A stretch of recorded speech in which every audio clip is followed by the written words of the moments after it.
get well together. So that was a simple logic in 2020. And in 2021, we had our first in our series of dialogue. Bishop Hassan Kuka was the guest speaker, and his topic was National Cohesion for Growth and Progress, the Nigerian Dilemma. Governor Fayemi was also here. This is the second, and it's the 25 years of unbroken democracy, uninterrupted democracy, challenges, prospects, and possibilities. We do not believe that we should just come here and give awards, and our awards don't come plenty. It is end. When I mean it is end, that's why you have 5 awardees, not more than 5. And when you get the criteria, you will be more than convinced that they eminently deserve it. So this is the second in our series, and Professor Zekome and the others will do justice to that. Because we believe that if Nigeria would work, it is Nigerians that will make it work. If Nigeria won't work, it is Nigerians that won't make it work. So we will continue to provide platforms like this to engage. So that's why we are here. Then the awardees.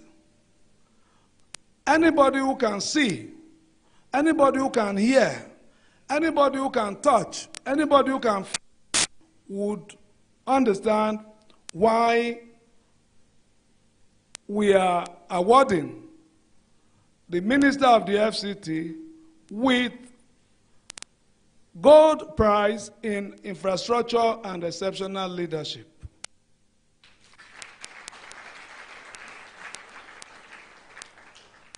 I came to Abuja 2002, and I've witnessed successive ministers. Now, I can't drive anywhere without a Google map. And I'm not kidding about it. He has transformed the city. It doesn't matter whether you like him, you don't like him. You can see the job he's doing, and he's working very tirelessly. Please, he deserves another round of applause. And he is the winner of our Gold Prize, Infrastructural Development, and Exceptional Leadership. We also have the governor of Akwa Ibom State, Governor Eno. He's the only pastor in government today, if I'm wrong. Huh? Okay, 2 pastors. Okay, but we have chosen this one for this occasion. Now, peace building. We gave him the award for peace building and innovative leadership.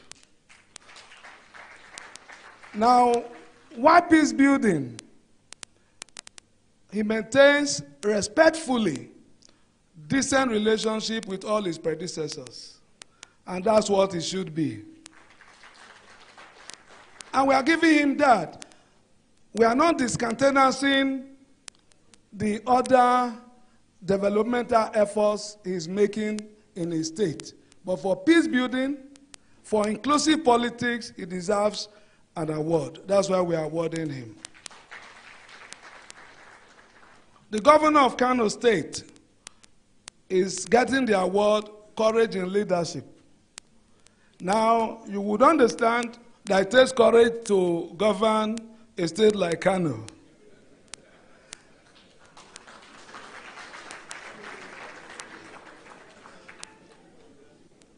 And when his name came, I said, okay, we both come from 2 Asian cities. And from the Asian city of Benin is from the Asian city of Kano. So, but that was not the criteria, talking seriously. Courage in leadership is for him. And, you know, we just thought that we should encourage, because leadership is courage to take a decision either way. And there are 2 other people who belong to, I don't know how to describe them. You have seen the probe of the CBN under President Tinubu, and we are all aware of earthworm and other things that have been coming out from those places. The gentleman responsible for that, who in the issue of Nigeria has been called special investigator to probe the CBN and other government business entities, is an awardee. He wins the prize in the public service category. Mr. Jim Obase, he's here. Most of you will not even recognize him. He wears a tough look and he does the tough job.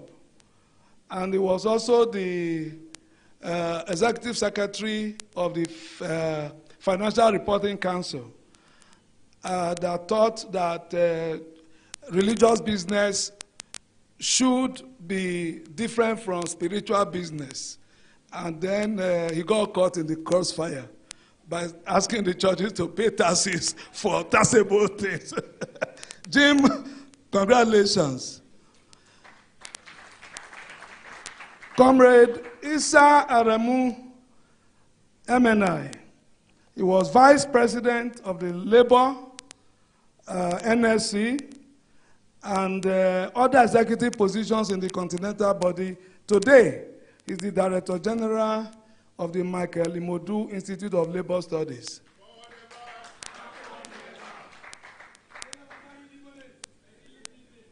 Okay, they are here.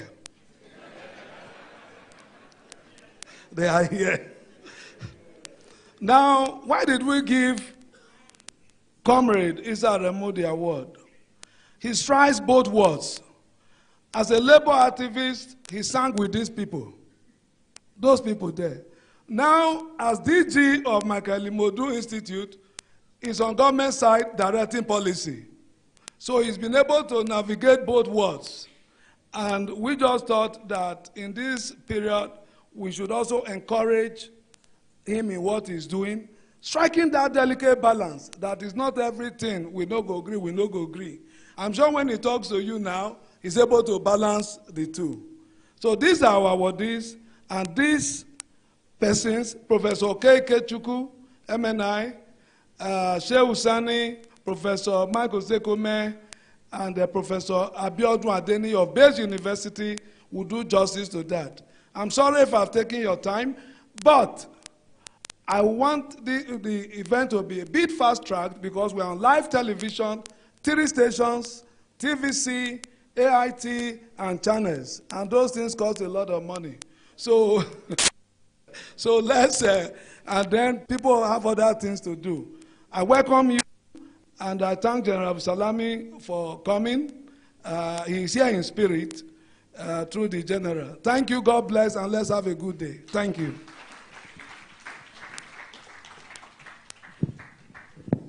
Thank you very much. Please, let's give him another applause for that well-appointed welcome address. We'll very quickly go on to take the chairman's opening remarks.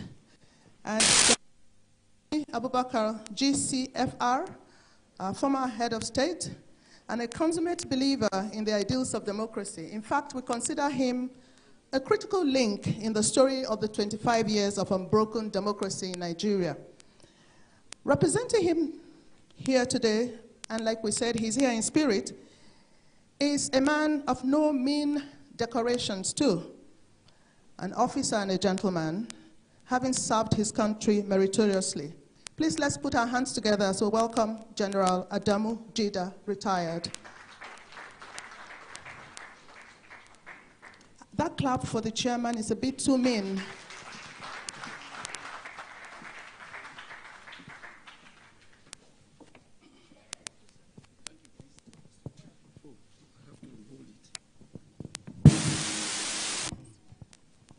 Okay.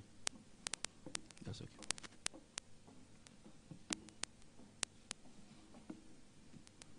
Your Excellency, the Honorable Minister of the FCT, Barrister Yesem Wike,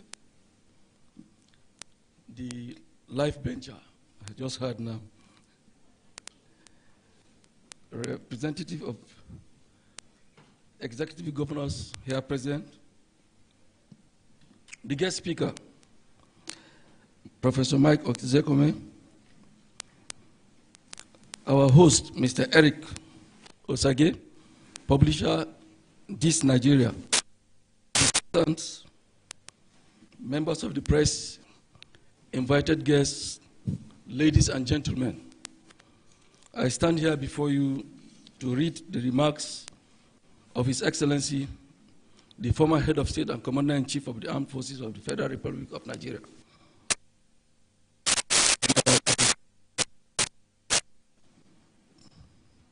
His remarks. Ladies and gentlemen, it is with profound gratitude and immense pride that I stand before you today as chair of this Nigeria Gold Prize and Lecture 2024.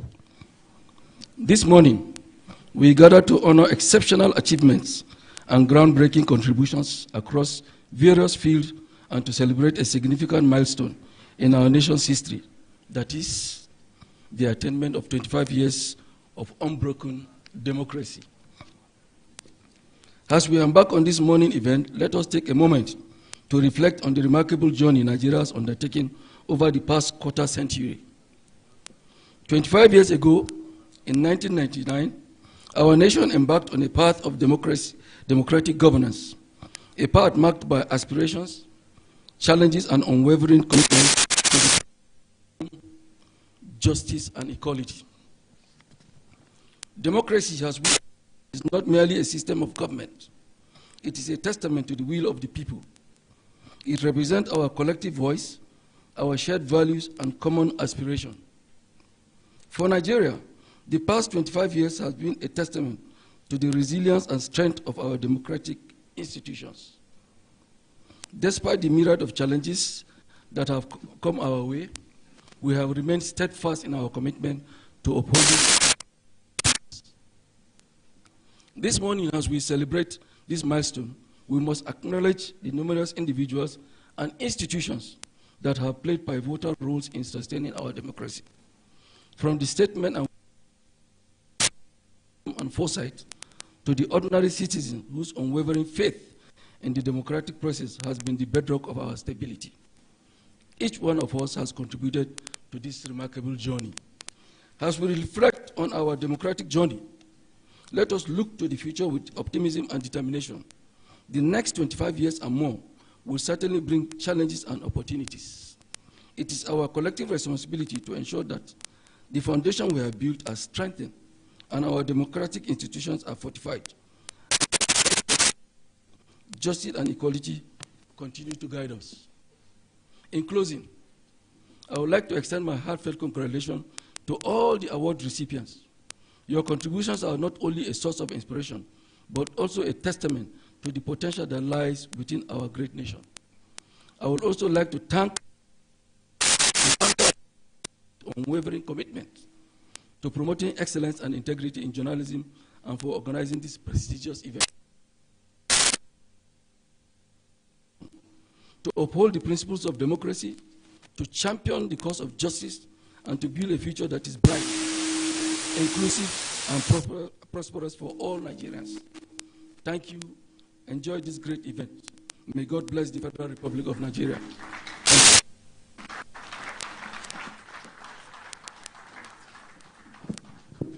Thank you very much. That's our chairman for the event. Very quickly, we'd like to go into the lecture. And our guest lecturer is someone who needs no further introduction. Professor Mike Okzekome, SAN-CON, and a man who speaks the truth, which aligns with the mandate of this Nigeria, to know the truth. Please let's warmly welcome our guest speaker, Professor Mike Okzekome, to the podium.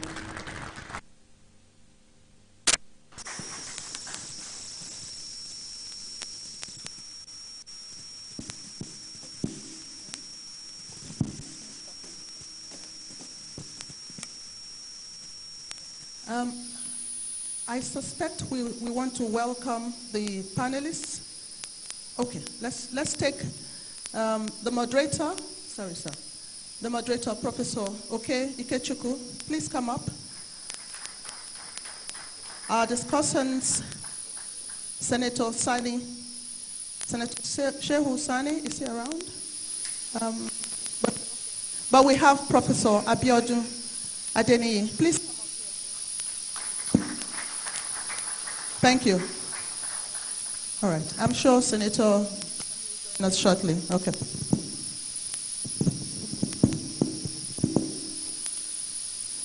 Your Excellency, and my good brother and friend, Barrister Nyesom Wike, the Honorable Minister of the Federal Capital Territory, CFR, and Life Venture. A man that when I wrote a chapter in a book that honored him after he left his position as governor of Rivers State, I said he's a man that says what he means and also means what he says. That was how I summarized him, because with him, you can know where you stand on an issue. I asked him, he's very close to me, I commissioned, I beg your pardon, please.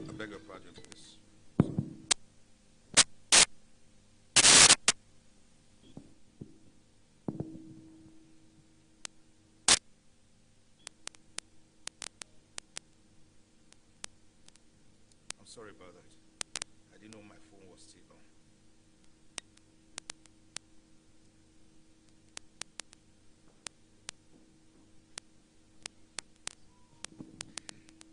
When I visited him, because he loves cooking, and we were in the kitchen together to cook, I asked him one thing. Oh yes, he's a good chef, man. If you eat Wike's food, you will not, you may, you have to be careful. I asked him one pertinent question that was bugging genuinely. I said I've been in Abuja for at least 8-9 years. I didn't know there was, I didn't even know his name. How, and things have turned around just as you had made the biggest construction site in Nigeria. You suddenly now made FCT the biggest construction site. Where do you get the money from? Where is the money coming from? Where has this money been? Those were the questions I asked him. I think he said something to the following effect. He just said, my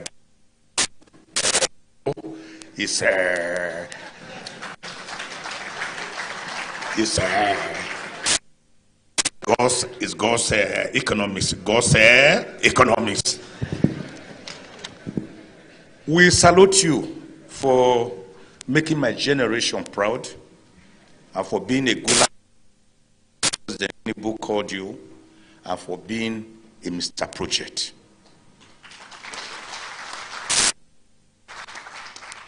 Let me greet my distinguished elder statesman here, Sam Amuka Pemu. His newspaper name was Sad Sam. He doesn't look sad because that man you are seeing sitting down there is almost 90. When I came in, I greeted him casually. He didn't know and didn't recognize him until another person came to greet him. Sir, thank you, sir, for inspiring us, for inspiring a whole generation, for allowing us to read you when we were in primary and secondary school. It is Genesis chapter 6, verse 3 be yours, 120 years. I want to also thank the awardees here today. My brother, my good brother is here, Bello Adoke, the man they could not kill, the man they could not tar with the paintbrush, man who was unjustly, unjustifiably vilified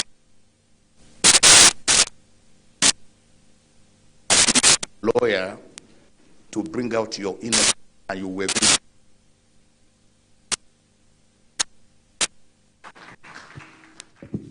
For others, do not be angry if I do not mention you, but not before I have mentioned General Abdulsalami Abubakar. No matter what you say about the present democracy, which is 25 years, he and my elder brother and friend, Admiral Hawkeye Mike Akibe, gave us this democracy we are having now in 1999. But we had to fight and others. We fought them with bare knuckles. So we go there running to the barracks. Thank you for our democracy. So today I speak on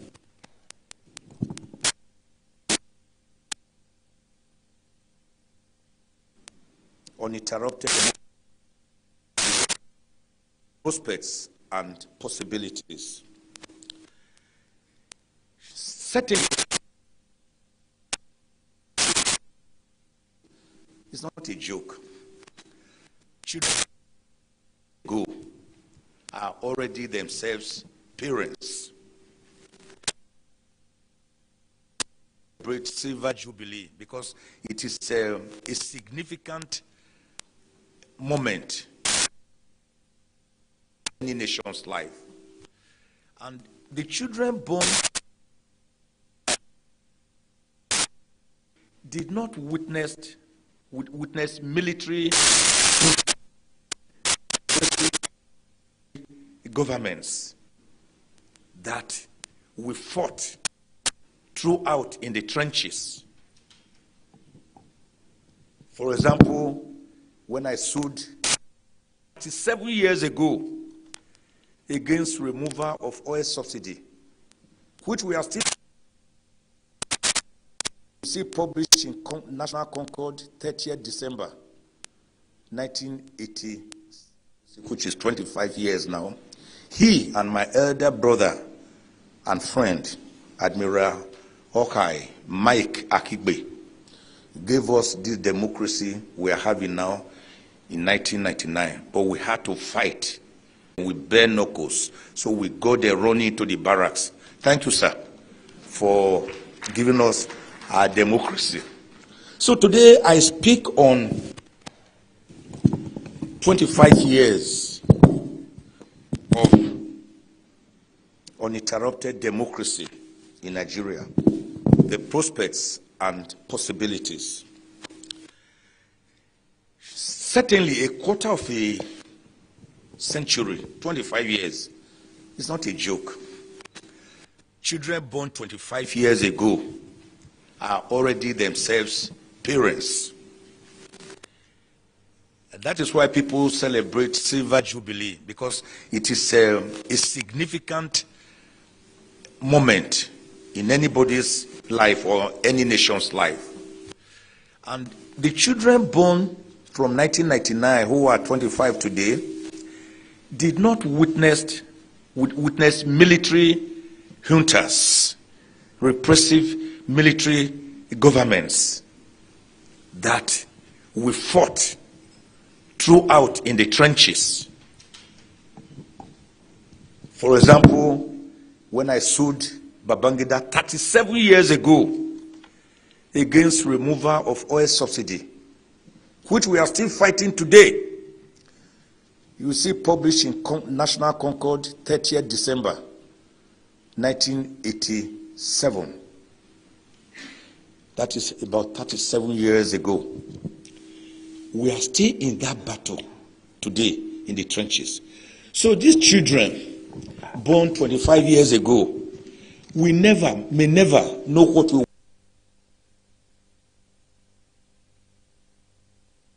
went through during successive military governments when we were being picked up and detained again and again. They wouldn't understand. But thank God we have democracy. But the democracy we are practicing, what manner, what genre of democracy is it? Have we lost something? Have we gained something? Is it the type of democracy once defined by Abraham Lincoln, one of the greatest American presidents, on the 19th of November, 1863, as government of the people, for the people and by the people? Is that the democracy during his Gettysburg Declaration in Delaware? That was the man who led the Northern Union against the Southern Confederates. That was the man who signed the abolition pact to abolish the 500-year slavery. After people like Thomas Clarkson, Olaudah Equiano, William Wilberforce had fought and lost the battle.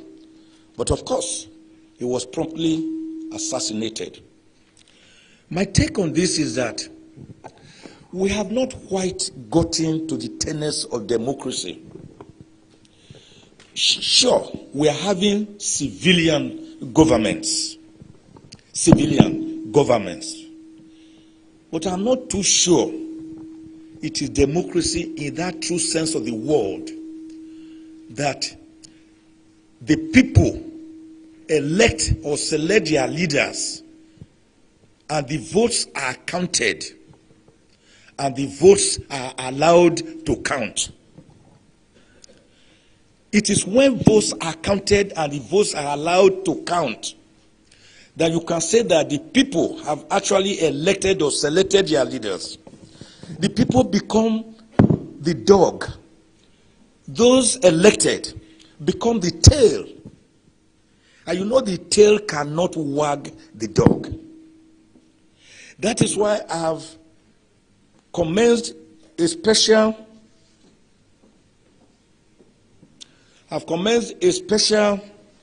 series called Ozekpedia, in my own neologism, where I have coined certain words that I think we are practicing instead of genuine democracy.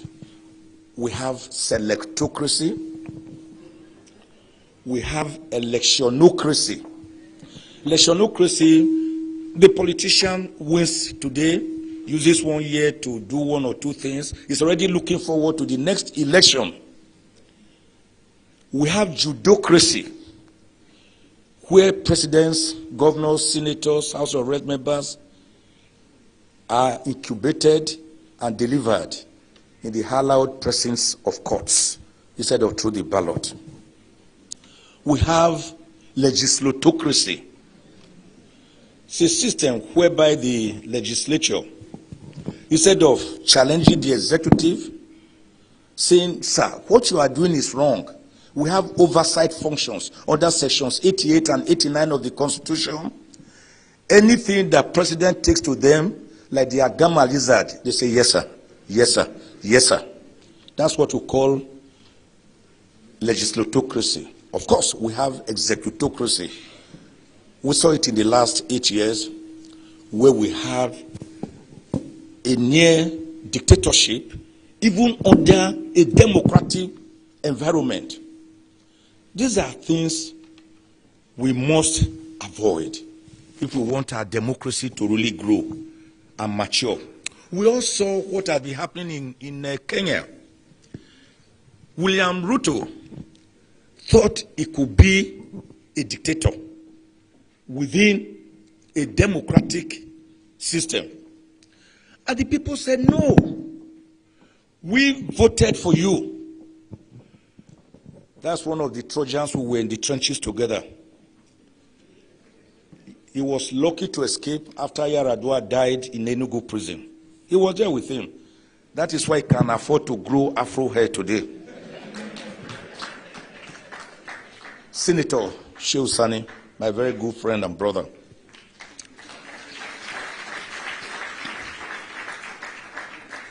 So, William Ruto decided to show some dictatorial tendencies.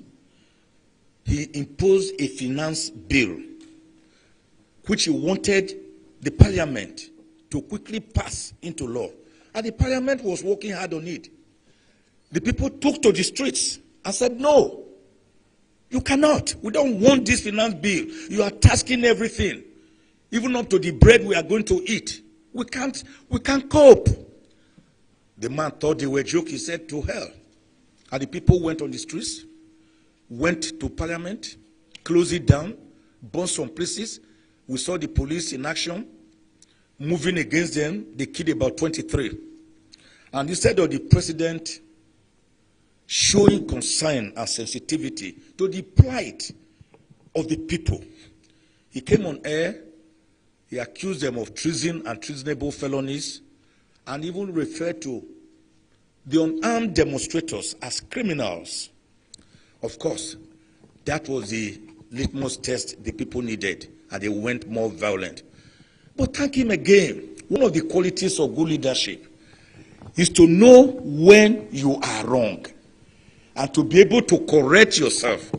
You can't always believe that you are right, like Louis XIV of France, who in 1416 will stand in front of parliament to say, "L'état c'est moi, I am the state." You can't be the state. So he knew that what was going on could consume the entire Kenya. And he came on air. He said, "I feel you. I've heard you loud and clear. I will no longer sign that finance bill, and it will be withdrawn." Not only that, we are going to start by making sacrifices from the president down to members of the parliament and even the judiciary. Cut our pace,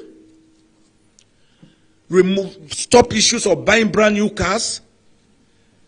And with that, I think the people now felt that, well, we beat his sense into the head of this man, so that it will not, because they were now beginning to see him as an imperial stooge of Western powers. So, in talking about democracy, therefore, I have done some diagnosis. There's a period you call the transition, such as we did in 1999, transiting from military dictatorship to civilian government. There's the second phase we call reconstitution of a new political order. And the third and final phase is that which consolidates the gains of democracy. So, the 2 decades after the reintroduction of civilian rule, more than 2 decades, Nigeria seems to be stuck in the final phase. That final and third phase where you consolidate the gains of democracy. And I have asked the question, we talk about democracy dividends. Dividends is a corporate word that comes from the corporate world. It's a word that comes from the corporate world. Dividends. It means something you share from profit or from surplus. So I've asked the question, have we actually made profit in our democratic experimentation from which we now hope to share, to have dividends? I do not know. I do not know about that.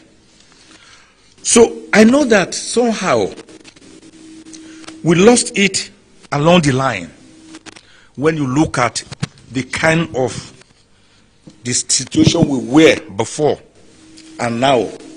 Where are the Ajaokuta steel mill, the Alaja steel mill, the Kano and Katsina rolling mills, the Oshogbo rolling mill? Where is the United Nigeria Textile Mill in Kaduna? Chelarams that where we used to wear our clothes. Oku Iboku, a pulp and paper mill for our newspapers. The NGC factory in Ibadan for our cooking gas. The Nigerian Airways, that was the biggest airline in Africa. I flew it, my first trip abroad in 1983, December 31, the day General Buhari played the school. And I paid 350 naira to Dallas Fort Worth Airport. I didn't need a visa because the naira then was about 40 naira, 40 kobo to 80 kobo to $1. We had refrigerators, freezers manufactured in Nigeria, Quali Pipe in Kano, Duna Place located in Lagos. I think what has been worrying us mostly is what Professor Cloud Ake, now late, God bless his soul, once described as a disarticulate economy. He described a disarticulate economy as an economy where we produce what we don't consume and consume what we don't produce. We produce crude oil. We can't consume it. So we sell it abroad. Then they refine it there. We now import it. So we now consume what we can't produce. An economy like that is disarticulate. Pujo cars that were assembled in Kakuri, Kaduna, Volkswagen in Lagos, Leyland in Ibadan, Anamco in Anambra, Steer in Bauchi, agricultural tractors, Vono products in Lagos, Exide company that produce the batteries, Iso Glass in Ibadan, and TSG that produce the windscreens, Ferrodo in Ibadan that produce Preb Pass, Dunlop 1961 in Lagos, Michelin since the 50s in Port Harcourt, Sanyo products we were doing with WC in Abuja and Kano, Nigeria Wire and Cable. So, and if you now look at what we went through that time and what we are now going through again, the critical situation today, we are told, is that the country will be losing about 94 trillion naira because of the exit of some major companies in Nigeria, which gives me concern as a person who believes in this country. Standard Biscuits Nigeria, NASCO, Fiber, Union Trading, they have all gone, Toa Aluminium, Pharma Industries, Mufex Nigeria, Universal Rubber Company, Mother's Pride Ventures, Eran Products Nigeria Limited, Gorgeous Metal Bankers, Unilever, Proto and Gamble, Microsoft, Kimberly Clark, a lot of them, they have all gone or they are going, including oil companies, ExxonMobil, Shell, ENI. So, but we cannot say that we cannot arrest this situation because most of them are going, according to them, because of insecurity, inclement environment to operate from. I believe that we can do something. We can do something like the Asian tigers. The Asian tigers that were even poorer than us in the 50s and 60s. The Asian tigers that started massive exportation. Because without exportation, you can't earn. Without any, your naira can't do anything for you.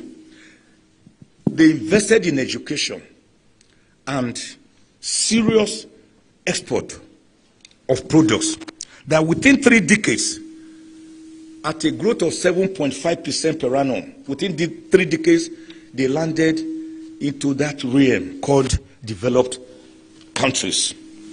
So we need our leaders, our leadership to galvanize the people. If you galvanize the people and they believe in you, then things will work. We should leave out prebendalism, favoritism, cronyism, sectionalism, tribalism, all of which hinder a country and its growth. And then we will see Nigeria moving. Like I've said again and again, let me also still say it. I know a person like Shehu will disagree with me. We need a new constitution. We are not saying a new constitution is an end in itself, but it's the beginning of a beautiful journey where you have agreed on certain articles of faith, as America did between May and September in 1787, when they met in Philadelphia, Pennsylvania, to have a more perfect union. And they came out with a constitution subjected to 39 signatories out of the 50 that attended, and subjected to a referendum of the people. And that is why America's constitution, which is just 7,591 words and 27 amendments, have been able to stand the test of time. But if you have a militarily imposed constitution like the type we are using, which is actually a schedule attached to Decree number 24 of 1999, people ignore it. A constitution that has 67 items on the exclusive legislative list, including the Marriage Act. What is the federal government's business with marriage between a man and a woman? How you relate with your wife at home is a business of the federal government. Car licensing, vehicle licensing, things that should be left even to local government areas. That should be left even to local government areas. So I think that not only do we need decentralization, but we need a brand new constitution which the people will buy in to enjoy their legitimacy and credibility.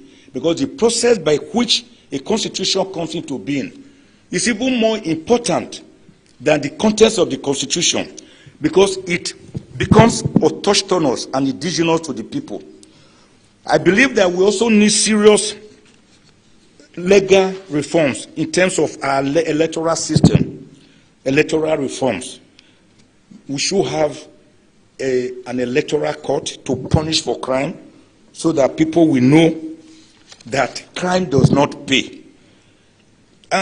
We need the youth to come on board, and we need to encourage them so that people will not be accusing them of doing yahoo yahoo.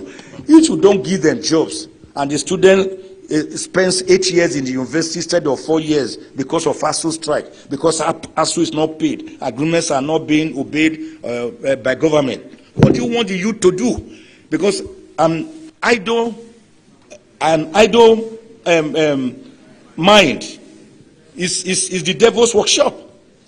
Because if you look at it, you will see that the youth have always been in charge. All these people we talk about are Bat Macaulay, Zik of Africa, Amadou Bello, Obafemi Awolowo, Aminu Kano. How old were they when they were already leaders at the various constitutional conferences? Many of them were in their 20s, 30s. The oldest of them was early 40s. That time, people like J.T. Spiff was governor of their River State at the age of 28. People like Dr. Gbemudia, Gowon, your head of state, was just 32 years old, and he was a bachelor. Dr. M.T. Umbu, between 25 and 28 years, he was already Minister of Foreign Affairs and also Nigeria's permanent representative at the United Nations. So it's not as if we have a youth that is genetically lazy, but that we have to use them, make them very useful. I also discussed the issue of ambiguous status of local government areas. Under Section 7, they are supposed to be autonomous, but we know that local governments are actually controlled by the governors, and that even the allocation given to them from the Constitution, many a time, the local governments are not given. The governors will lay them and give them miserly something, not even enough to pay salary. So I talked here that some people have even considered issues about separation, peaceful separation, rather than violent separation. If your union is not working, then you can also sit down. That's why we need to talk. An unending conversation. Is it that we want to separate? Is that what is going to be good for us? Because if we want to stay together, we must nurture it. We must have mutual respect one for another. We cannot have peace of the graveyard and we'll be happy. That's what Abiola will call peace of the graveyard. He said, you see, they say we should have peace, we should have peace. The question is, what manner of peace? There is what you call peace of the graveyard, peace of the cemetery. The cemetery is the most peaceful place on earth. But that is not the kind of peace we are looking for. We want peace that is imbued with egalitarianism, with mutual respect, with development. That's what the kind of peace we want. So, God bless his soul. I will so round up. You are really tormenting me, please.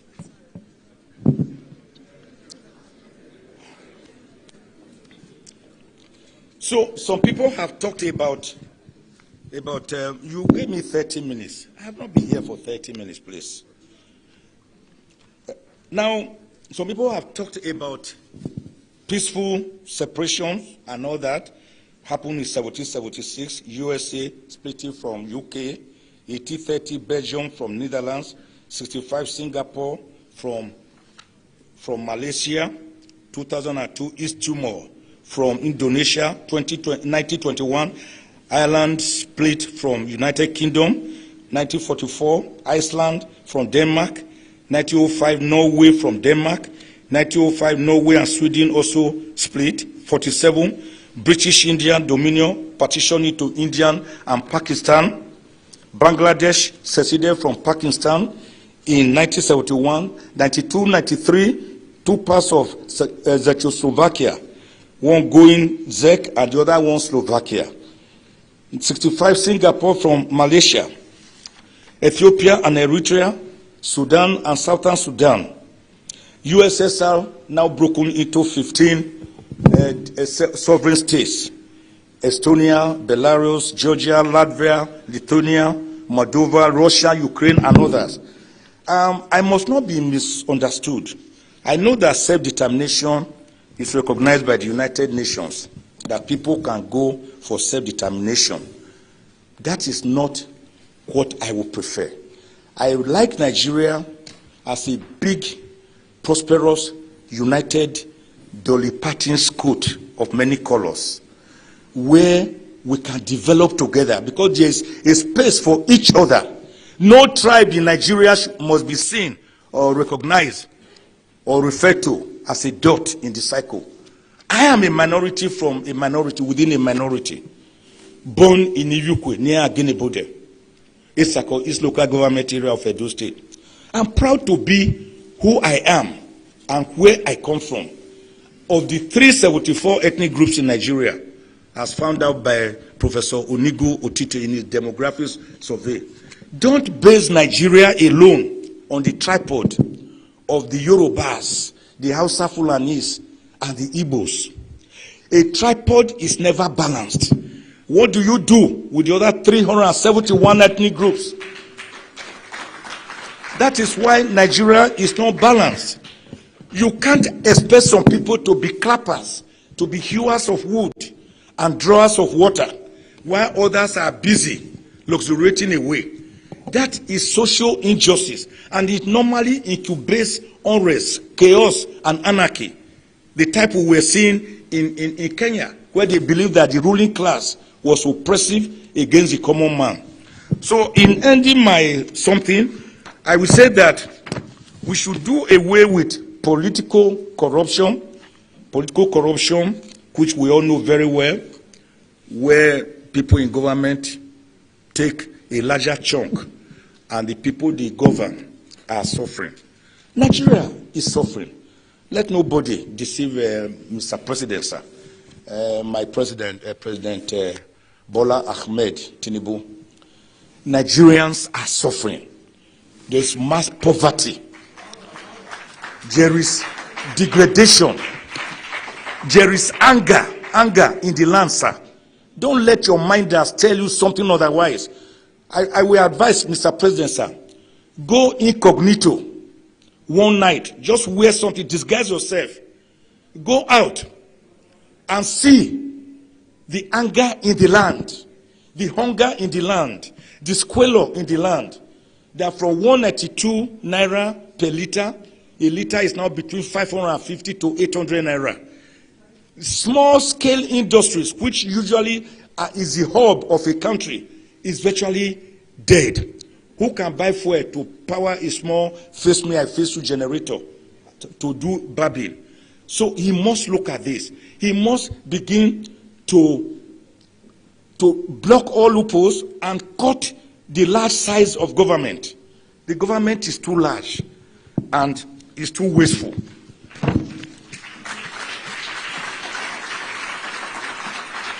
We must also begin to do away with all these long convoys. Our convoys are too long. I have a friend who came from abroad. When he saw a convoy going, he now asked me, what is going on? I told him that was a governor going. He said, governor? I said, yes. He said, is the governor president? I said, no. He's one of 36 governors. He said, and he's going like that? Because we counted on the convoy about 14 vehicles. Of course, all of them shaded. So he said, but why? In my country, the president comes out riding a bicycle. I said, bicycle? Ah, okay. Oh, you want our own to ride a wheelbarrow? Okay, fine. I know there are peculiarities in terms of sensitivity, in terms of security. That's not, I'm not saying Mr. President should necessarily come out riding a bicycle. That's not what but there's a way you empathize and sympathize with the people when they are hungry. You show that you know they are hungry. We shouldn't go about buying more aircraft, more vehicles. I mean, in a country that is already bleeding, already asphyxiating economically. So I say we should cut all those on, and the role of women, as I go here, from here, must be emphasized. The 62 women in 2019 in government has now thinned down to just 21 women, 8 in the Senate and 13 in the House of Representatives, which represent 4.48% of 360 House of Rep members and 109 senators. That is not good enough at all. Neither does it meet Goal 5 of the Sustainable Development Goals, SDGs, nor does it meet the 35%, which we have agreed on as a country to be elected positions. So we need also to mobilize the youth so that their energy is well utilized instead of allowing them to go to or go for NSAS. And guess what? Guess what? I will soon round up. Thank you very much. I appreciate you. And guess what? Nigeria has the largest population of youth in the world. Can you get that? Nigeria has the largest population of youths in the world. Do you know what? 70% of Nigerian youths are under 30. 70% of the Nigerian population are youth under 30. And 42% are youth that are under 15. So Nigeria is one of the most youthful countries in the world, which is a big plus that we should utilize. I think we can clap for Nigeria. So, Mr. President, sir, let me give you one advice as I sit down. We were in the trenches together. You operated with Nadeko. You saw the suffering that we went through. Some of us here, we were under civil society. Aremu, my good brother and friend there, he and Adanso Shomole were with labor. So all of us were synchronizing together to fight off the military. So, Mr. President, having witnessed it firsthand, what we went through and why we fought, you have an opportunity to write your name in gold. As great leaders did, it is in times of crisis that you know great leaders. While we call for support for you, we must say that you have to definitely lead by example, by empathizing with the people you lead, so that you can come out as a true leader. People like Mohandas Gandhi, people like Winston Churchill, people like George Washington, people like Nelson Mandela, people like Julius Caesar, Alexander the Great, Martin Luther King Jr., Cleopatra, Abraham Lincoln. You can do it. It's not impossible. So that when you are leaving the stage, Nigerians will say, yes, he was here, he came, he saw, and he conquered. Winnie, Widi, Wisi. God bless Nigeria. Thank you all. Thank you very much, Prof. And thank you for that warm applause. We're sorry, we're moving up now quickly into the discussions. I'll hand over the microphone to Professor Ikechukwu to please anchor this aspect. Thank you. Thank you very much. Let me assume that all established protocols are adopted. Just a comment before we got into the business, which we will endeavor to be brief. I've spoken with the discussants. You know, the beauty of public conversation is that if you're the person who wrote a 2,000-page thesis, you can tell us everything in it in 2 minutes. True or false? So I've confirmed from them that their delivery will come in 5 minutes each. True or false? The only other observation is that there's somebody whose name is missing on the award list. That person was supposed to receive an award for exemplary personal dignity and professional integrity in the practice of journalism. The person is Eric Osagie. Clap for him.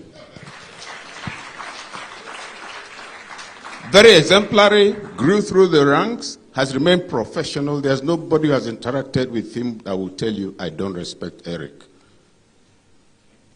My regards. Well, we've heard from the Sun. If we had left him, we'll have spent the night. We'll go on break, come back. You know him. Please clap for him again.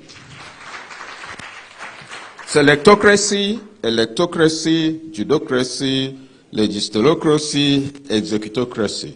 These are terms he had used in an attempt to locate some of the crises of our democracy in terms of which aspect of the elite is dominating the outcomes of leadership selection. But for the discussion and for the discussant, a few things to look at. He said we've gone through 3 stages, transition, reconstruction, and that we're now at the level of consolidation. And my question is that correct? If it is, the discussants will tell us what we are consolidating, because there are 2 issues that seem to present challenges. If it's democracy we're talking about, you have the incidentals of democracy and you have the fundamentals. The fundamentals have to do with values. You vote because I campaign to vote. The result of the elections determine whether I will go to office or not. Those fundamentals, are they being respected? If they are not, then we cannot say we want to consolidate what is strong. Do we agree? Now you come to incidentals, which include development, physical infrastructure, and the rest of it, and you look around you. Between 1999 and 2000, the 16 years of PDP, the road from Abuja to Kaduna was bad in sections. The road from Abuja to Lokoja, from Lokoja through Ajaokuta, bad. Otokpa, bad. Lagos Port Harcourt Expressway, Onitsha Enugu Expressway, Lagos, Okene, all. And most of them were bad until recently. The only problem we have now is one man called Nyesom Wike. And I hold him responsible for making me get lost when I was going to, what do you call it? You know the turn-off into Yakubu Gowon roadway? Yes, Asokoro. You know it's all bumpy and nasty looking. So it was in the night, so I just drove a lovely road with a flyover. It was after I passed AYA and was heading towards Nyanya. I discovered what has happened to me. Please let us clap for him. 2 years ago, he was still governor, and he told the local government chairman, if you don't locate those who are doing illegal refinery, I'll have you fired. Eric, you remember my article. The article was titled, Governors, Look at Wike. He's a fellow governor. We ignore that tiers of government and all of that. So, Your Excellency, you're setting a record others should emulate. Now, the other point to note is what the speaker said about a disarticulated economy. Am I correct, sir? Yes. Yes. Yeah, disarticulated economy. The thing the discussants might want to add to that is also a disarticulated human capital environment. For 10 years, we were told that we had 10 million Nigerian children out of school. No problem about that. But the figures, going by 2005 census, the actual number of children out of school at the primary level was over 23 million. At the secondary school level, the number that should have been in school was 33.9 million. The number in school was 6.4. So you find that there's a crisis of statistics. So I would want them to add the question of disarticulated, incomprehensible, profile of the nation's human capital and its negative impact on national development. Then in terms of his comments about companies that are leaving Nigeria, businesses know how to chase money. Motivational talk cannot make anybody sit here. If the environment of doing business is hostile, it will affect where anybody chooses to do his business. So I hope...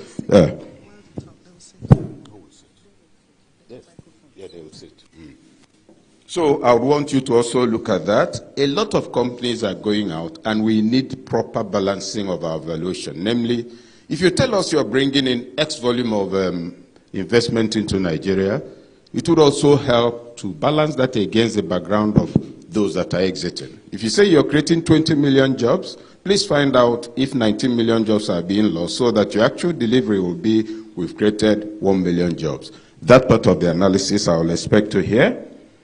Then the matter of decentralization, he mentioned it. But the question of a new constitution, I'm sure our discussants will want to look at it.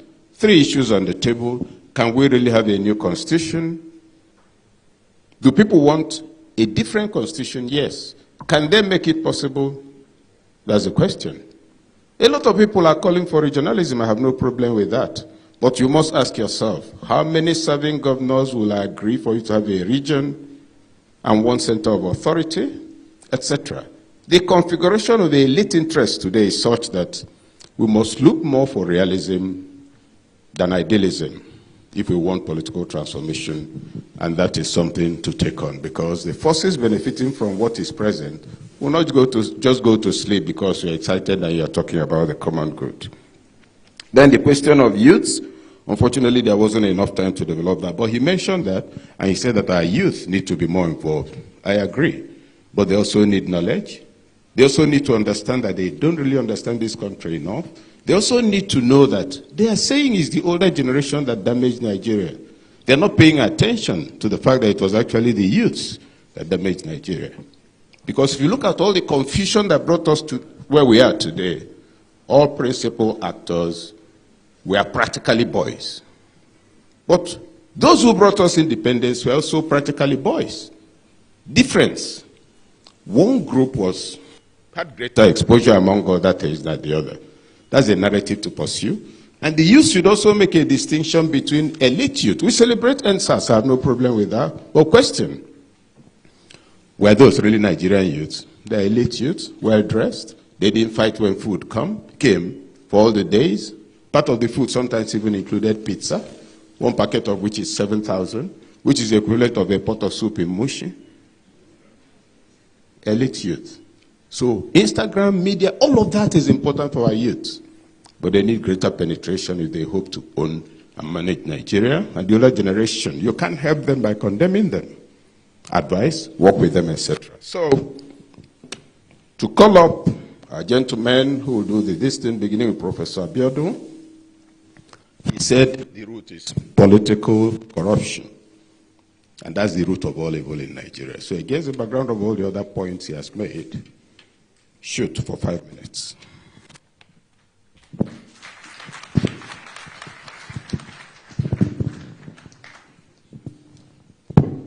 Hello. Yeah, Your Excellency, former Head of State, Honorable Minister, my former boss, Engineer Mika Eze, standing on existing protocol, very distinguished and esteemed ladies and gentlemen. Interesting topic, but first, the moderator has given us 5 minutes, and I discovered that he took more than 5 minutes, you know, and I was wondering if he was going to deliver another lecture. Anyway, that's by the way.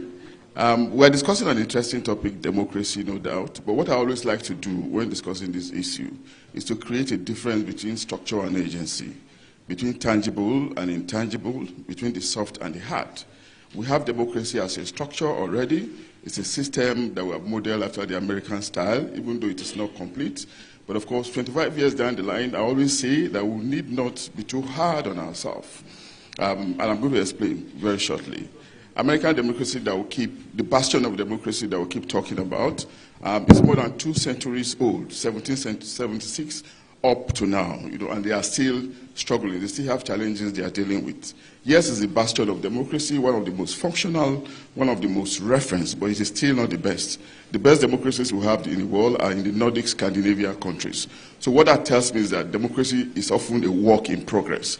In our own case, 25 years down the line, Unbroken, yes, we can be celebratory because it's been unbroken. The first time we're going to witness it. And of course, what is the problem with our democracy? The structure as it is may be putatively said to be okay, but what remains for us to do are the management of the intangibles. And what are the intangibles that are still problematic? The integrity of our elections, the credibility of our leadership recruitment process, the fact that our election process, the process of selecting leaders is still nested in controversies, in violence, voter snatching and all of that. Then of course, gender representation. We probably need increased gender representation, as the case could be, as is typical of civilized societies, where inclusion, is often emphasized. Because the natural character of democracy is one of integration, inclusion, representation of communities, sections, as much as possible. And that's why we also say it's a system of government that is closest to godliness. Closest to godliness in the sense that it seems to give voice to the voiceless. And that's why we have representative to capture as many communities as possible in societies, and even much more so in multi-ethnic, plural society like our own. So what are the things that we need to continue to work on? The intangibles, like I said, the agency of our democracy, considering that the structure is already there. And of course, beyond that, of course, will be a neo-patrimonial and of course, prebendal culture that the eminent lecturer spoke about, the rapacity, the barracuda-like disposition of a large section of our populace. And this is systemic. I often do not like to point out individuals to say, okay, individuals or groups of individuals are perpetrating this thing. We've talked about corruption from the 1960s, and this is the 2000s, we're still talking about it. Replace sets of leaders, you still find them having their hands in the cookie jar because there's a problem with the system. The institutions are still very weak. How do we strengthen them? These are the intangibles in the democracy that need to be grown, so that when the intangibles are grown through institutions, that democracy can become self-regulatory.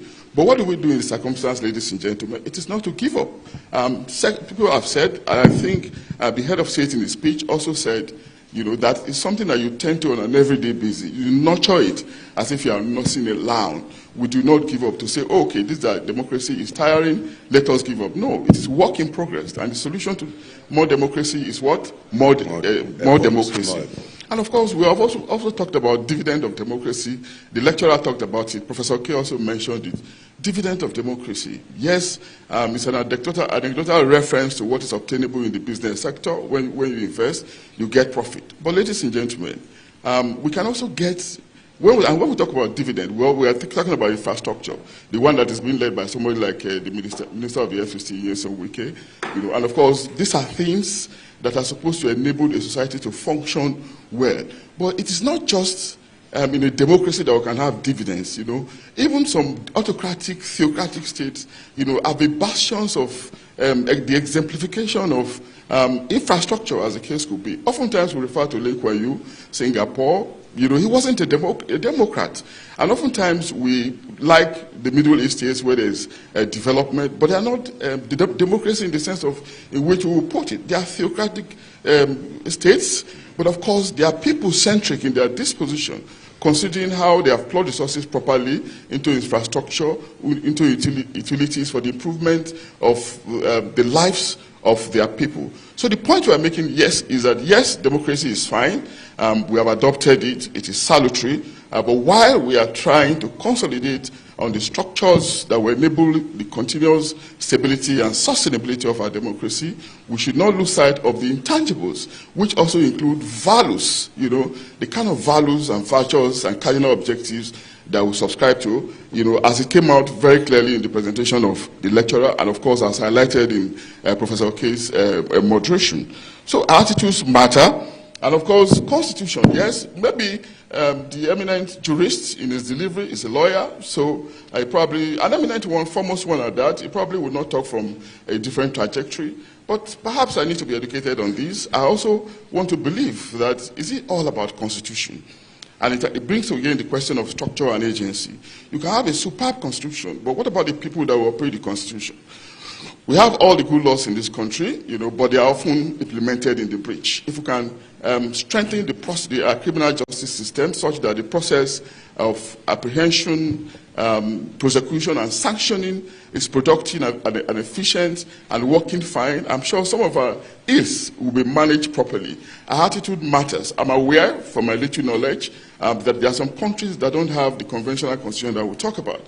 They are governed by conventions, but because of the attitude of the people, their level of patriotism, nationalism, things are functioning rather fine. I'm not taking it for granted that there has been years of disillusionment brought about by disappointment, leadership disappointment, but it's also to say that, yes, where we're holding our leaders accountable, we also have responsibility as citizens, to continuously put their feet to fire.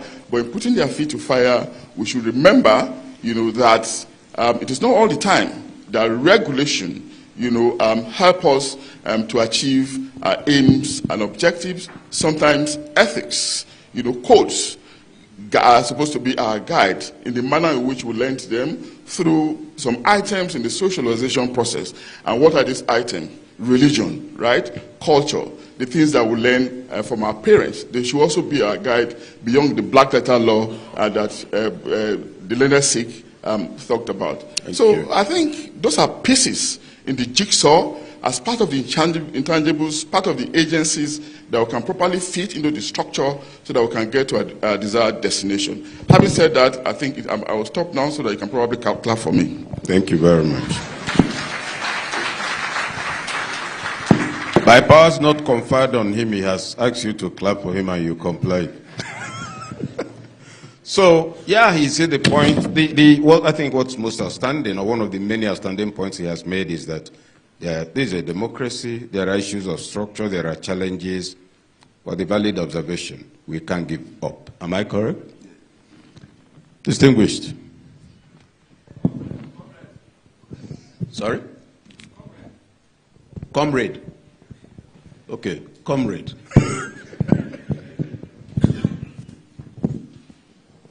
Your Excellency, the former governor of Rivers State and the Honorable Minister of the FCT, distinguished invited guests, ladies and gentlemen. Thank you for the honor of this invitation to give my own little contribution. But I will use this opportunity to tell a little story. In 1995, a team of soldiers, policemen, and DSS visited my house in Kaduna. It was a journey that began and lasted for 4 years. I was picked up from Kaduna and brought to Lagos together with the late General Shehu Musa Yar'Adua. From the airport, we were led to the DSS headquarters. There we met President Olusegun Obasanjo. Unfairly for the soldiers, they handcuffed me and did not handcuff Obasanjo or Shehu Musa Yar'Adua. And Obasanjo looked at me and said, "Who are you?" I said, "I'm Shehu Sani." "Did you steal something? They are handcuffing you." I said, "I'm an activist." I was then the deputy chairman of Campaign for Democracy. We were taken straight to Kirikiri Maximum Prison. We stayed there without anybody saying anything to us. When we arrived at Kirikiri Prison, we were given our blankets and a plate of food. Obasanjo asked, "What is this for?" I said, "It's what you're going to use to cover yourself from mosquito and this is the plate for you to eat. We were then moved from that to and allocated ourselves. When the armed robbers there saw Obasanjo, they started shouting, insulting, and naturally for those of us that are human rights activists, we were popular with inmates. And then I said, okay, you are a commander outside, this is where I also command. And now I have to talk to the inmates to calm down. No matter the grievances you have about Obasanjo, he is now an inmate. After we were kept in prison, we were then transported from the prison straight to a military tribunal. I was handcuffed again, and the two generals were not handcuffed. Luckily for me, I have a very slim hand. So we have a way of using soap and remove our handcuffs from our hands. So if the military are not seeing us, we remove our handcuff. When they are coming, I return it back. We move into a Black Maria to a military tribunal setup. We were interrogated. Many of those who were brought in there were physically stripped naked and tortured in our presence, with cables. After that, we were returned back to our prison cell. 1 week after, we were taken back again to a tribunal, and then they say, you, Asani, okay, this is your lawyer, and this is your prosecutor. All of them military people. My prosecutor spoke for 5 minutes. My lawyer asked for a lesser sentence without asking me what I have done.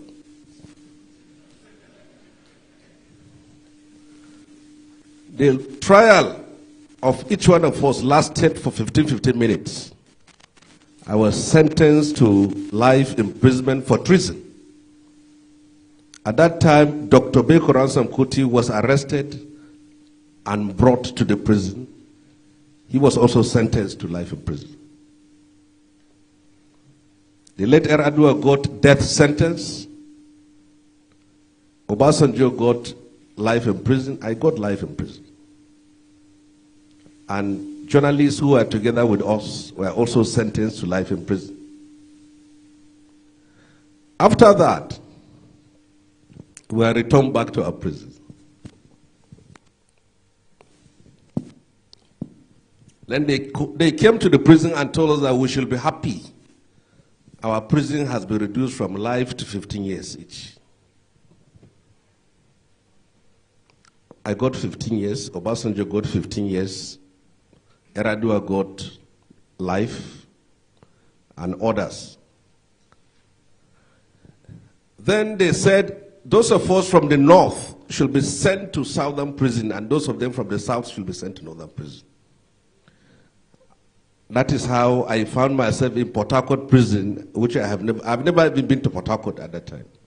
So straight to Port Harcourt prison. I was in Port Harcourt prison when Ken Saro-Wiwa was brought in and hanged. I can see them from the window. While I was in Port Harcourt prison, I wrote a letter to Nigerians. It was published. I was then removed from Port Harcourt prison, taken to Aba prison in Abia State. Kirikiri, Port Harcourt, Aba, Abia State. We stayed there until we had the news Abacha died and freedom came. After 4 years in prison. When we came out from prison, this is where my story is going to begin. Abdul Salam Abubakar invited all of us who fought for democracy that I am going to hand over power to a democratically elected government, and I want all of you, the freedom fighters, to come together and take over power. At that very time, Gani opposed it. 3 times he was inviting us. We even refused to answer his call. And he invited the politicians. He didn't even invite them. They were knocking at his door. After we decided to listen to him, we came and sat down. What do? We are just coming out of it. That is what the ANC in South Africa did. After the struggle, they took over political power. But after our struggle in 99, 98, 99, we made a fundamental mistake and said, we are not going to cooperate with the military. Michael Zokome is sitting here, is one of those who oppose that we should not join. Gani opposed, Falana opposed, Olisa Obakoba, all opposed. It was Tinubu who said, if we don't get in, who is going to be there? Sorry, distinguished, they are shutting down the camera, so. Yes. Yeah. Then, by the time we all agreed to join the politics, politicians have taken over all positions. Michael Zokome tried to be governor of Edo State, he couldn't. Olisa tried to be president, he couldn't. Gani tried to be president, he couldn't. Falana tried to be governor of the state, he couldn't. I tried to be governor of Kaduna State. I couldn't because the space were all taken over. Thank you. Distinguished ladies and gentlemen, Thank you. the rest of the story will be for another day. Another day. Happy democracy. Thank you. Thank you very much. Thank you very much. Yeah, we have to wrap it up. The Honorable Minister wants to, yes. The mic.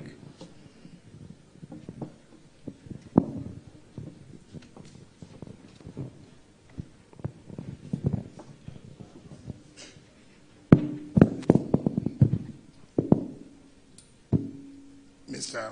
Moderator, invited guests, gentlemen of the press, ladies and gentlemen. Yes, I'm an awardee, but I'm a Nigerian. That's correct. The lecturer, my friend, Professor Zakome, had made some points. The activist who later became a politician had also made some comments. But to be wrong, sitting here without correcting some impression. First of all, we are talking about democracy 25 years. We know we have challenges. I expected the lecturer to say, yes, we have made some progress. And on his lecture, not one progress was made. Criticism, criticism, criticism. Are you telling me that for 25 years, we have not made one progress? Then we can say, yes, we have made this progress, but there's still room for us to move forward. Just like Shehu Sadi said, how they were locked up, how they were detained. Can he say under this democracy, any Nigerian have found himself under that state? That is a progress. That is a progress. You see, we should give the impression as if we have not made any progress. You have said here about infrastructure, FCT. You have said here FCT. Who is FCT minister working under? Who? The president. Mr. President, which means he has the capacity to do those who can help him move the country forward. That is progress. Mr. President knows that there's a problem. And that's why he said, renewed hope agenda. Why did he say renewed hope agenda? He knows that Nigerians have lost hope. For the day that he must work hard to bring back that hope to Nigeria. So it is not as if, Mr. President, don't sit down, let people not deceive you that Nigerians are suffering. Who does not know that Nigerians are suffering? That is no longer a story. And we should not be, we should distinguish between theory and real practice. You know, we like to come to the public and begin to talk. That's what Nigerians like. They like to clap hand. Mr. President have been making a lot of efforts. And you know where we are coming from. We don't expect, within a short time, economy that was down, everything was, this country was broken, and then you expect, within a short time, everything will be corrected. That is not correct. Thank you for saying that we have turned Abuja around, which means if Abuja can be well, it means other things will be well. Yes. So I felt I should contribute this and to say, my brother friend, and that the mere fact that you were active does not mean that you will do well. No. That they did not allow you to be governor. No. Activists have always failed. Activists have failed. We have seen activists that were given appointments, and yet they failed. When you were in Senate, how did we perform? What was our performance as senators? And you have said about rigging elections, and as an activist, how many times have you rejected brief? Those who have rigged the election, you have always defended them. So it is not about every time we come here, we postulate and postulate and postulate. Thank you, and God bless you.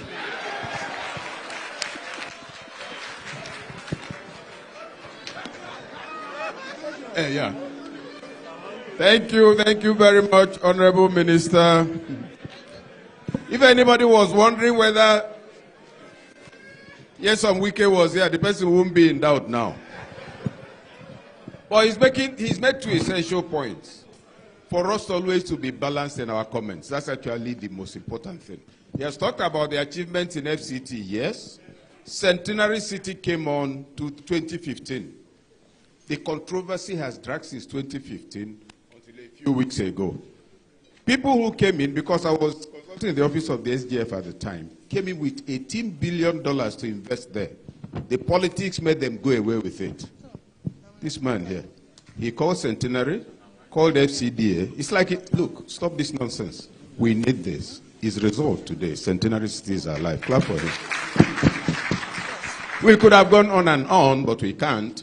Definitely there are people in the audience who have a lot to say, but we've had enough. Let us give everybody a round of applause and call it a day. Thank you very much, Prof. I think the discussants deserve a great round of applause. But I think you will still have to wait because we have questions. Just 3 quick questions. We'll take them. Okay. All right. Thank you very much. Let's quickly go on to the awards presentations now.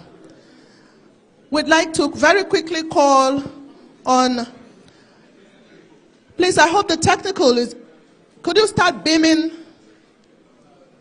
the biodata? We'd like to first call on Comrade Issa Aremu.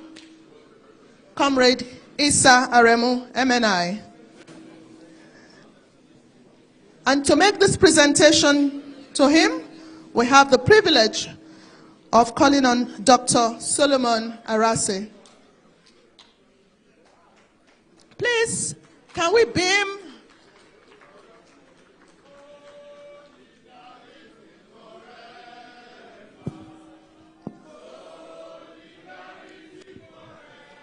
Technical, please beam the biodata. A vibrant former student. Please, we'd like to call Comrade on Issa Dr. Aremu, Solomon a Arase vibrant to please former do us the student honor. active.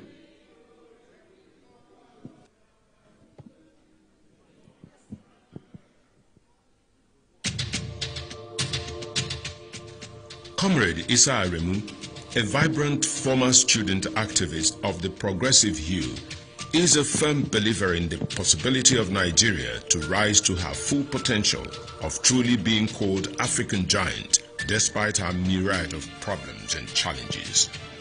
As a Labour veteran, he has been involved in the struggle to position the Nigerian worker as deserving of his rewards in a fragmented society of social and economic disequilibrium.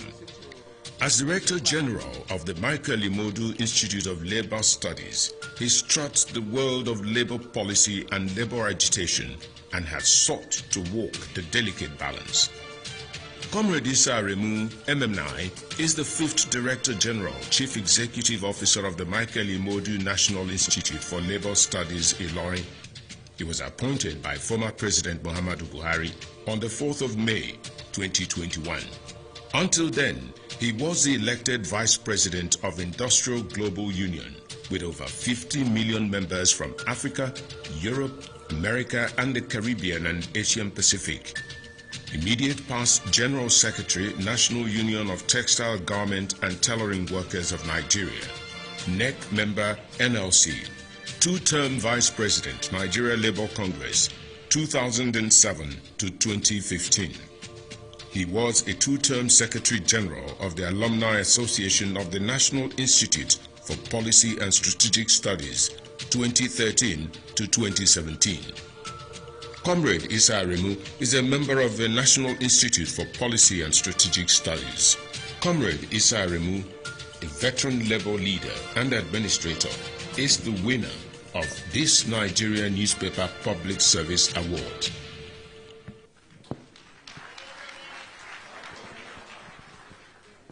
I present this Nigerian Gold Prize Public Service Award to Comrade Issa Aremu, MNI, for service to your country as a labor leader of repute and efficient discharge of duties as a public servant, dated 27 today, 2022. Congratulations. Thank you very much.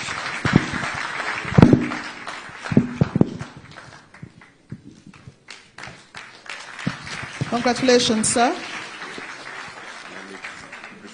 And thank you, sir. Well, on behalf of the staff and management of the premier Institute for Labour Studies in Africa, Michael Imodu National Institute for Labour Studies in Ilorin, I would like to formally appreciate this day management, or this Nigeria management, for this great honor you've given us. And we are dedicating this honor to #1 premier labor leader in Nigeria, the late Chief Michael Imodu, who lived between 1902 and 2005. Only Chief Sam Amok possibly talked so much about our great power. And through Michael Imodu, I want to commend all my comrades who are here, this dedication to your effort and the struggle for a better society. Viva Nigeria Labour Congress. Thank you, sir. Viva Minils. Viva Labour movement as a whole. And once again, I want to appreciate all of you. Long live Federal Republic of Nigeria. Thank you. Congratulations again. Thank you. We'd like to go on to the next. We'll be presenting to the Executive Governor of Akwa Ibom State, Pastor Umo Eno. We'd like to call on his representative, sir, Honorable Mana, to please approach the podium. Making this presentation is distinguished Senator Mao Ohambua. Please do us the honor. Distinguished Senator, sir, please let's put our hands together. It's appropriate. Thank you. Please, can we beam the Pastor Umo Basieno, Governor of Akwa Ibom State, came with the appropriate leadership costume, thread with lines of good governance. The clergyman governor had stunned the people with a masterclass performance centered on the AIRSE agenda, a well-thought-out blueprint that has set a new narrative for a holistic development of the state. Like never before, Governor Eno breathed life peace and innovation into governance across political divides and place the people on the same page, giving all a sense of belonging in Project Akwa Ibom while delivering superlative achievements and attracting applause across the nation.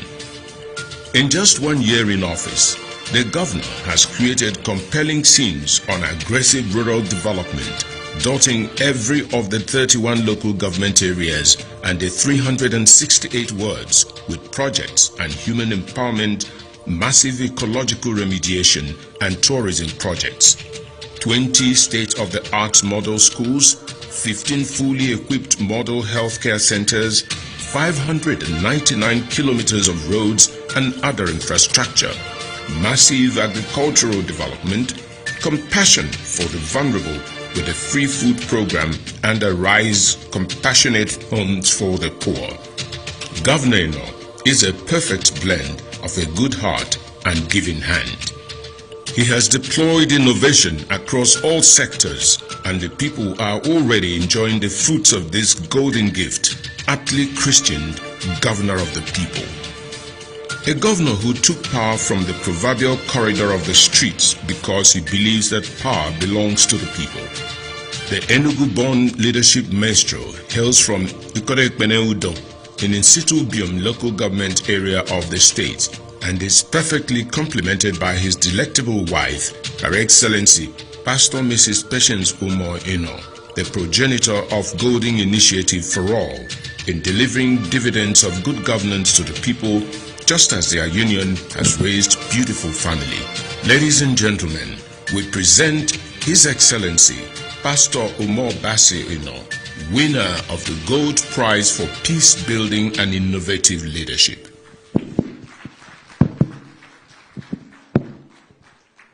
Your Excellency, the Honorable Minister of FCT, distinguished awardees, ladies and gentlemen, it is my pleasure on behalf of this Nigeria, Know the Truth, to this Gold Prize, Peace Building and Innovative Leadership Award to you. It's been presented to His Excellency Pastor Umo Bassi Eno, Governor of Akwa Ibom State, building initiatives which has fostered political inclusion, innovative leadership, and development across the state of Akwa Ibom. Dated this day, June 27, 2024. Congratulations. Congratulations, sir. Congratulations. Congratulations. Please, a bigger round of applause. This plaque to I present to you. Congratulations. Thank you. Thank you very much. Your Excellency, the Honorable Minister of the FCT and former Governor of Rivers State, Barrister CON, other awardees, publisher of This Nigeria, and all other dignitaries, particularly the chairman of the occasion, General Abubakar. I want to, on behalf of His Excellency, the Governor of Akwa Ibom State, Pastor Umo Bassi Eno, first extend his apologies for not being here in person. Like Eric did say earlier, you know what today is like for most governors. They have the National Economic Council meeting, and then we also have a major activity in the state today, the Lagos Calabar Coastal Road project. There's some initiative coming up that way, so he's unable to be here. So we thank you so much for the presentation. His Excellency has asked me to come in here and receive this award on his behalf, congratulate the publishers of the newspaper for considering him worthy of this honor today. He has asked me to tell Nigerians and everyone here that he will continue to pursue his Arise Agenda mantra, which is an acronym for agricultural development, rural development, infrastructural expansion, security and education. And he has gone through that very methodically in the last 1 year. But more importantly, is the issue of political inclusion and compassionate initiatives of the state. And that has gone on very since he became governor. We want to thank the publishers, thank everyone, and assure Nigerians that His Excellency will continue to do what he was elected to do in Nigeria. Thank you. Hearty congratulations again, sir. Thank you. We'd like to quickly call on the publisher, the chairman, general, sir, the mandate secretaries from the FCT to please come up as we present to His Excellency Nyesom Ezenwa Wike. Please, let's quickly do this. The mandate secretaries of the FCT, please come in the company of the chairman, the publisher, the chairman of this event, sir, General Jida. I overrule her as the organizer. The mandate secretaries are not to come on stage because they are part of the team. So we'll have the chairman of the occasion, Dr. Solomon Arase, and Senator Duda to come on stage, and I will join them. Thank you very much. And you then take a photograph with him downstairs. Thank you, sir. So shall we invite His Excellency? Yes. Please come on stage. Thank you very much. Senator Duda, Dr. Arase. 3 adjectives define him: action, super action, extraordinary action. However you describe him, Nyesom Ezenwa Wike is a work machine and a super performer driven by excellence, which he has continued to deploy for the common good. Love or hate him, no one can deny him his dues as a man who delivers on his assignments efficiently, swiftly. In the heat of the summer, downfall buses feel like extremely hot ovens. How do I cope with this heat? And how do I cope with that bad odor? By staying 5 degrees cooler. Body odor is caused by germs, and on hot days, the sweating and the odor are more. That's why you need to get the new improved Dettol Cool Soap, which offers up to 5 degrees instant cooling sensation and protects you from 99.9% odor-causing germs.